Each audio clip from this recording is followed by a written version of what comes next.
করে কইছি না আমার ছোট জামাই আসার পর তার আশেপাশে তোরে যদি আমি না দেখি।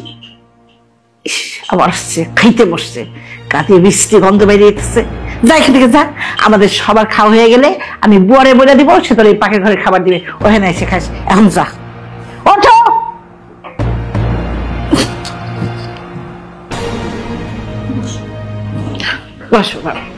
বাবা বাবা, আমি না বুঝতে পারি না, বুঝতে পারলে ওইটারে বের কমতে দিয়ে তোর চাটকাইয়ে রেখে দিতাম। বসো, তুমি আমার একমাত্র জামাই, তুমি আমার লক্ষ্মী হীরার টুকরা জামাই। ময়নার মা এখনই খাবার দিবে। হ্যাঁ, সেই মোতাবেক আগেছি। দেখি আজ তুই এই কাজটা করেছিস। আর হ্যাঁ, আর সামনের 3 তারিখ তো সব ফাইনাল করতে হবে। আচ্ছা, ওকে, আগে ফোন করে জানি। কার সাথে কথা বলছিলে? কারোর সাথে নেই। মাত্রই দেখলাম তুমি কার সাথে যেন কথা বলছো, এখন আবার বলতেছো কার সাথে কথা বলছো না। আরে বললাম তো কারোর সাথে কথা বলছি না। আমাকে বলবো না তো কাকে বলবো? আমি তোমার স্ত্রী না? আরে বাবা, সব ব্যাপার কি তোমাকে বলতে হবে? হ্যাঁ, আমি কি কারোর সাথে ফোনে কথা বলতে পারবো না? কার সাথে কথা বলবো না বলবো সেটা একান্ত আমার ব্যক্তিগত ব্যাপার, সেটা তোমাকে কেন বলতে যাবো? তুমি আমার সাথে রিঅ্যাক্ট কেন করতেছো? ওকে ফাইন, আমি তোমার সাথে কোনো রিঅ্যাক্ট করব না, ঠিক আছে? দাও। কি দেবো? 50 লক্ষ টাকা দাও। মানে 50 লক্ষ টাকা আমি কোথায় পাবো? মানে সেটাও কি আমাকে বলে দিতে হবে? আরে তুমি কোথায় পাবে না পাবে সেটা আমি কি করে বলবো? এত টাকা কেন লাগবে তোমার? আমি না এত কথা শুনতে চাই না। বিয়ের সময় তোমার মা কি দিয়েছিল? কিছু তো দেয়নি। তাহলে এখন তোমার মার কাছে গিয়ে বলো আমার 50 লক্ষ টাকা লাগবে, আমি একটা নতুন বিজনেস শুরু করব। যাও গিয়ে বলো, আর টাকাটা এনে সুন্দর মতো আমার হাতে তুলে দাও। যাও। মা এত টাকা কোথায় পাবে? সেটা আমি কি করে জানি? আমার টাকা লাগবে মানে লাগবে, এটাই আমার শেষ কথা। আমার টাকা লাগবে, যাও। তুমি পাগলামি করো না প্লিজ। আজবা, আমি কোথায় পাগলামি করলাম? তাছাড়া আমি যা বলছি যা করছি তা তো আমাদের ফিউচারের কথা চিন্তা ভাবনা করে বলছি, তাই না? আচ্ছা শোনো, তুমি তোমার মাকে বলো এই ফ্ল্যাটটা বিক্রি করে আমাদের 50 লক্ষ টাকা দিতে, তাহলে তো হয়ে গেল। মা কই থাকবে তাহলে? এটা আমি কি করে জানি? যে কোনো এক জায়গায় ভাড়া থাকবে, সমস্যা নেই তো। আর তাছাড়া মেয়ের সুখের জন্য তো মারা এতটুকু করতেই পারে নাকি? ঠিক আছে, তোমার যখন ব্যবসা করতে টাকাই লাগবে তুমি তোমার মা বাবার কাছে চাও। এই খবরদার, একদম উল্টাপাল্টা কথা বলবে না। কি বলতেছো তুমি? আমার ফ্যামিলি কি আমাকে টাকা দেয়নি? হ্যাঁ, এই যে এত ব্যবসা বাণিজ্য বিজনেস, এগুলো কি উড়ে উড়ে এসেছে? আমার শ্বশুর বাড়ি থেকে আমাকে যৌতুক দিয়েছিল, এগুলো সব তো আমার ফ্যামিলির দেওয়া, তাই না? এখন যখন আমার নতুন একটা বিজনেস শুরু করবো, টাকা দরকার, তখন বলছি তোমার মার কাছ থেকে টাকা নিয়ে দাও, আর তুমি আমাকে উল্টো কথা শোনাচ্ছ। আমি পারবো না মার কাছে টাকা চাইতে। পারবে না? ঠিক আছে, তাহলে আমিও পারবো না তোমাকে আর আমার সাথে নিয়ে যেতে। হ্যাঁ ঠিক শুনেছ, ওই পেটের ভিতরে 3 মাসের বাচ্চা আছে না, সেইটা সমেত এইখানেই তোমাকে রেখে যাব, তারপরে বুঝতে পারবে কেমন লাগে। আরে বাবা, বুকার মতো কান্না করে করতেছো? হ্যাঁ, টাকা লাগবে একটা কথা তোমার মাথায় ঢুকতেছে না? আর টাকা তো আমাদের ভবিষ্যতের জন্য লাগবে, এগুলো বুঝতেছো না তুমি? সুন্দর মতো মাকে যে বুঝে শুনে বলো না যে মা আমাদের 50 লক্ষ টাকা লাগবে, তাহলে আমাদের সংসারটা সুখে শান্তিতে থাকবে। কি হলো, দাঁড়িয়ে আছো কেন? যাও, এখন যাও, এই মুহূর্তে যে বলো আমার টাকা লাগবে। আর টাকা যদি আমি না পাই না, তাহলে যা বলেছি না ঠিক তাই করবো। যাও।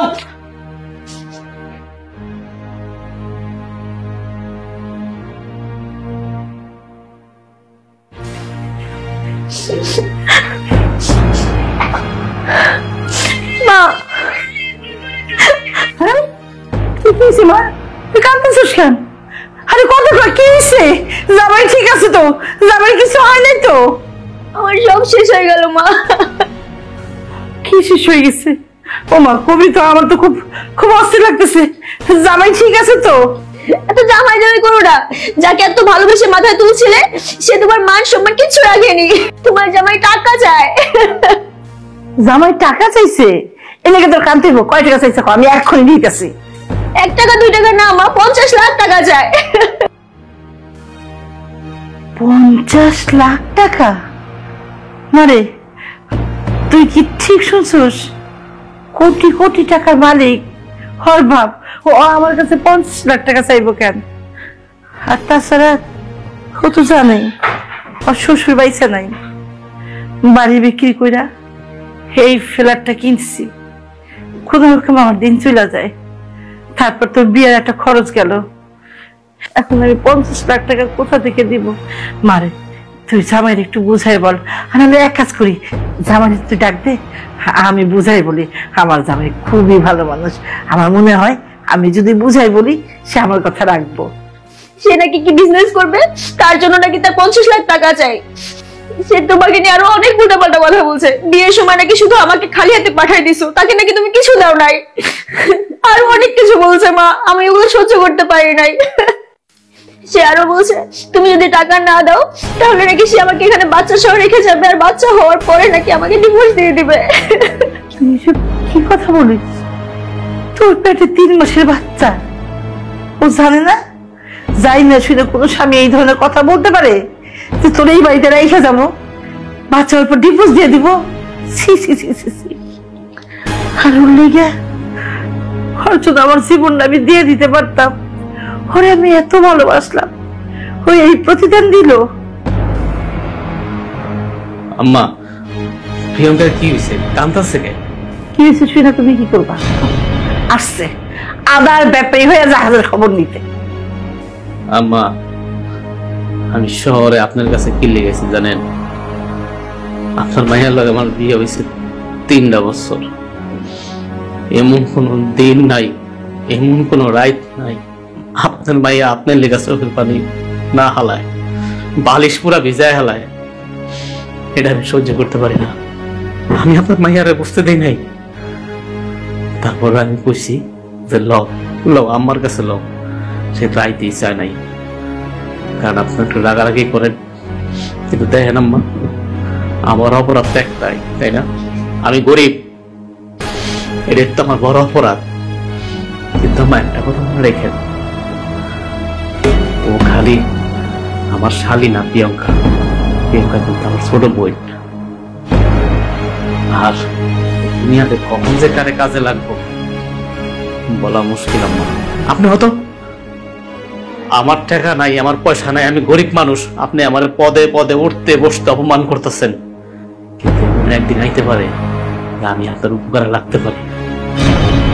আমার আদরের একমাত্র ছোট জামাই সে 50 লক্ষ টাকা চাইছে। আর এই টাকাটা যদি আমি দিতে না পারি তাহলে আমার মাইয়ের পেটে 3 মাসের বাচ্চা, এইখানে তাহলে রাইখা যাইব। বাচ্চা হওয়ার পর তাহলে ডিভোর্স দিব। শুনছো না? এখন দাও, টাকা দাও। দিতে পারবা না তো? তুমি এসব গরিবের বাচ্চা, আমার গরিব জামাই 2 টাকা দেওয়ার মুরত নাই, সে আবার 50 লক্ষ টাকা কোথা থেকে দিবে?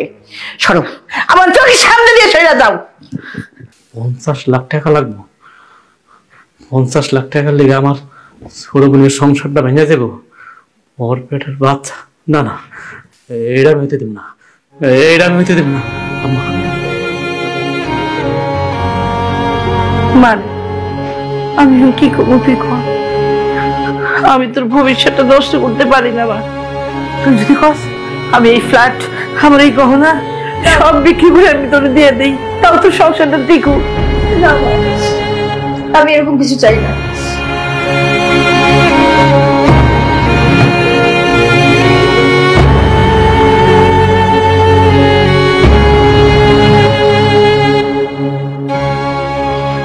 আব্বা। হ্যালো বাবা, কেমন আছো বাবা? আল্লাহর রহমত ভালোই আছে। আব্বা, আমি তোমার কিছু কথা কই, তুমি মনোযোগ দেখো না। দেখো, আমি ছোট থেকে বড় হয়েছি, তুমি আমার বড় করছো। আমার মা ছোটবেলায় মরে গেছে, তুমি আমার কোনোদিন মার অভাব কি জিনিস বুঝতে দাও নাই। আমি তোমার কাছে একটা জিনিস চাই, কোনোদিন কিছু চাই নাই তোমার কাছে। তুমি আমার যে খালপাড়ের জমিটা আছে, বড় জমিটা, ওইটা তুমি বিক্রি করো আব্বা। তুমি বিক্রি করে যেমনি পারো 50 লাখ টাকা লয়া হোক। যদি ওইটা বিক্রি করে 50 লাখ টাকা না পাও, ঘরের পিছিয়ে যে জমিনটা আছে ওইটাও বেচবা। তুমি কোনো কথা জিজ্ঞাও না আব্বা, আমি তোমার কোনো কথার উত্তর দিতে পারব না। আমার ছোট বোন মানে আমার শালিকার সংসার ভেঙে যেতেছে, লজ্জার কথা কি করবো আম্মা। 3 মাসের বাচ্চা পেটে, এটাকে আমি বড় দুর্লভ ভেবে দেখতে পারি? তুমি আমার উপকার করো, তুমি আমার এই উপকার করো। আচ্ছা বাবা, তুই যেটা ভালো মনে করো সেটাই হইব। ঠিক আছে ঠিক আছে, তুমি তাড়াতাড়ি টাকা লয়ে হবে কি করে। আচ্ছা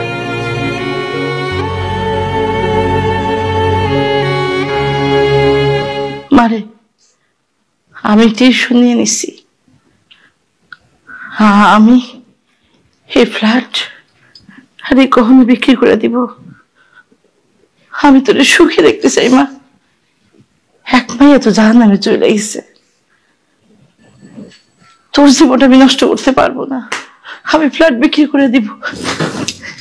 স্বামী ভাবছি তুমি ওরে নিতে আসছো? হ্যাঁ নিতে আইছি, তবে 50 লক্ষ টাকা সহ। যদি 50 লক্ষ টাকা এখন দেন তাহলে আপনার মেয়েরে আমি সাথে করে নিয়ে যাব, আর যদি না দেন তাহলে কিছু করার নেই। আমার 2টা দিন সময় দাও, আমি তোমার 50 লক্ষ টাকা জোগাড় করে দিব। এই ফ্ল্যাট আমার গহনা গাঠি সব বেচা লাগে 2টা দিন সময় আমার দাও। এত এভাবে বলার দরকার নাই, আপনি তো আমার মায়ের মতোই, তাই না? সমস্যা নাই, 2টা দিন তো আপনার আমি 2 দিন সময় দিলাম। তবে 2 দিন পরে যদি কাজ না হয় তাহলে কিন্তু আমার হাতে কিছু করা থাকবো না। সময় মাত্র 2 দিন। হ্যাঁ যাইতে এই ছোট লোকের বাচ্চা, তুই কিসের জন্য আসছো? তোর জন্য আজকে এত অশান্তি। তোর অশুভ চেহারা দেখলে আমার আমার আমার সব ধ্বংস হয়ে যাব। তোর মতো বেহায় আমি জীবনে দেখি নাই। এই তোর আমি কইছিলাম না যে তুই আর তোর স্বামী এই বাড়িতে ঢুকবি না? কিসের জন্য আসছো? ভাগ দিতে আসছো সম্পত্তির? মা তুমি একটু চুপ থাকো, তুমি তো অনেক কইছো, এবার আমার একটু কইতে দাও। আম্মা, আমার এই অশুভ চেহারা, ছোটবেলায় আমার মা মরে গেছে। আমি যখন অনেক ছোট তখন আমি কিছু বুঝি না, আমি কোনোদিন আমার মার আদর পাই নাই। যখন আপনার মাইয়ার আমি বিয়া করলাম তখন আমি মনে করছিলাম যে শাশুড়ি আমার মা। আমি হেনে এসে আপনার আদর পাই, তাহলে আমি গ্রাম ছেড়া শহরে কিনে গ্রাম ছেড়া। কিন্তু আপনি কি করছেন? আপনি দিনের পরে দিন রাত পরে রাত আমার লোকে যে অত্যাচার গুলি করছেন, কোন শাশুড়ি তার জামাই লোক এটা করে না। আমি কি মনে করছি জানেন? আমি মনে করছি যে এটা আমার মায় কইতেছে। আপনার স্থানটা রাখছে আমার অনেক উপরে, আমার মায়ের স্থান। আপনি কইতে পারবেন আম্মা আমি কোনোদিন আপনার চোখের দিকে তাকে একটা কথা কইছি? কই নাই, কিন্তু আজকে কইতাছি না। আমার ছোট বোন মানে আমার শালিকা প্রিয়াঙ্কা, ওর সংসার ভেঙে যাইব আমি শোনার পরে। আমি বড় ভাই, আমি তোর শালির চোখে দেখি না, আমি তোর আমার ছোট বোনের মতো দেখি। আমি আমি কি করছি জানেন?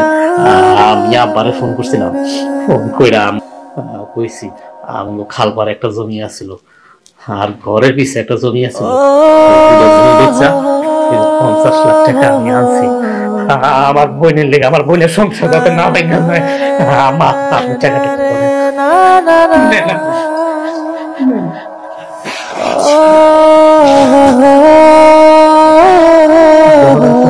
দেখছি। আমি আমার মার কথাই মনে করছি। আপনি তো আমার শাশুড়ি না, আপনি বললেন কে আমার মা, আমার মা, আমার মা। আর আমি হইলাম প্রিয়ঙ্কার বড় ভাই। আমি থাকতে আমার বোনের সংসার নষ্ট হয়ে যাব, তাও 3 মাসের বাচ্চা পেটে, এটা আমি দিতে পারি না। আপনি টাকাটা মরে দেন, ওই টাকাটা নামাই দেন, ব্যবসা বাণিজ্য করো দেন।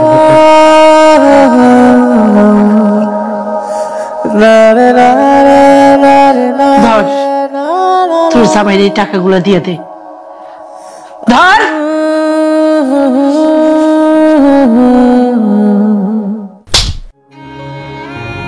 তুই কি মনে করছিস তোর মতো লোভীর সাথে আমি সংসার করবো আমার দুলাভাইয়ের দেওয়া কষ্টের টাকা দিয়ে? এটা কখনোই সম্ভব না। আমার পেটে যে সন্তান আছে আমি ওর মা, আমি ওর বাবা, ওর কোনো লোভী বাবার প্রয়োজন নেই। তুই এখনই বের হবি এখান থেকে, নাকি তোকে আমি জুতা পেটা করবো? বের হয়ে যা এখান থেকে।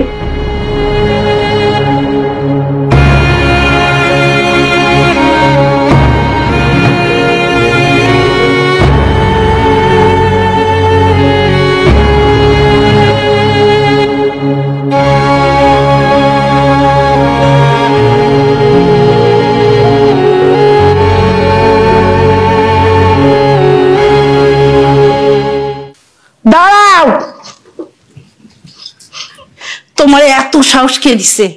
তুমি আমার পারমিশন ছাড়া আমার বাড়ি থেকে বের হয়ে যাচ্ছ? দেখ ওর কত বড় সাহস, ও আমাকে অপমান করে, টাকা দিয়ে ও চলে যায়। ধরো ধরো তোমার টাকা, এই টাকা আমার চাই না। আমি আমি একটা ছেলে চাই। আমি ভুল করছি বাবা, বড় ভুল করছি।